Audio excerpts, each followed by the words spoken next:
No one is surprised when people say they are confused about differing medical opinions. Dr. Tam out of Ottawa says, it doesn't matter what brand of vaccine you get between first and second. And then there's a national committee in Ottawa that says, oh, it does make a difference. And then the guy in England who created the AZ says, yes, it does make a difference.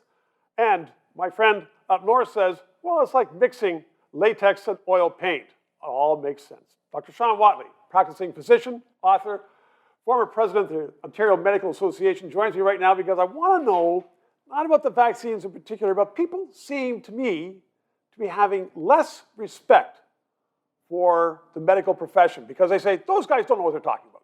Well, I think you're right on, and this is a trend we've been seeing for decades, actually. People still trust their individual doctors. They go to them with their hardest and deepest questions, their most private concerns, but when you talk about the medical profession as a whole, it's sounding an awful lot like any other lobby group in society.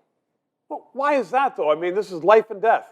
And so when we have different doctors giving different opinions, is it the media that's doing this? Are they just going and saying, I got one doctor that says this, I got another doctor that says this, boom, we got a story.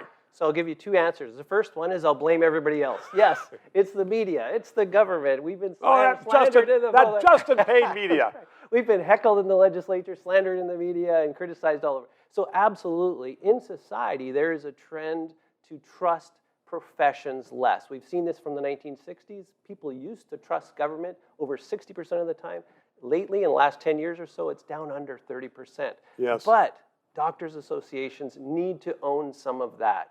I think, how? And why? Well, in our public face, hasn't done a lot to improve the way the public thinks about us. I don't think we've yet to recover from the strikes in the 1980s and marching on the streets and that sort of thing. So people can see that their own doctor cares for them, but the profession as a whole, maybe not so.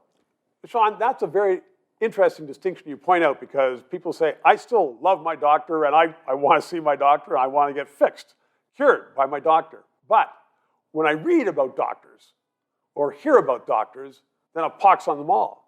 Well, not only that, people are suffering wait times, difficulty accessing care, and when they come to their doctor and their doctor says, I'm sorry, I can't get you the CAT scan you want, I can't get you that second opinion, they're blaming the physicians for not being able to access a system that the physicians didn't design. And it's the government that has let, I know in Ontario particularly, people are saying, well, you know, the government hasn't done what it should have been doing. Well, I love criticizing the government, but I think I need to own some of that myself. That's fair. But we should say the government has to get more funding out of its own pockets into the medical profession.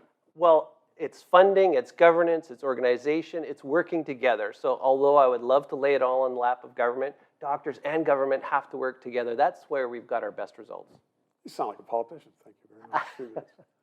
Justin Trudeau is traversing the country on a government jet, handing out your money for all kinds of projects. I'm sure they're all extraordinarily worthy. Why now? He wants your vote. He is trying to buy a bigger Liberal majority next time around. So, as we are one of the few news services which are not paid for by the government and by Justin, please support us. And thanks for watching.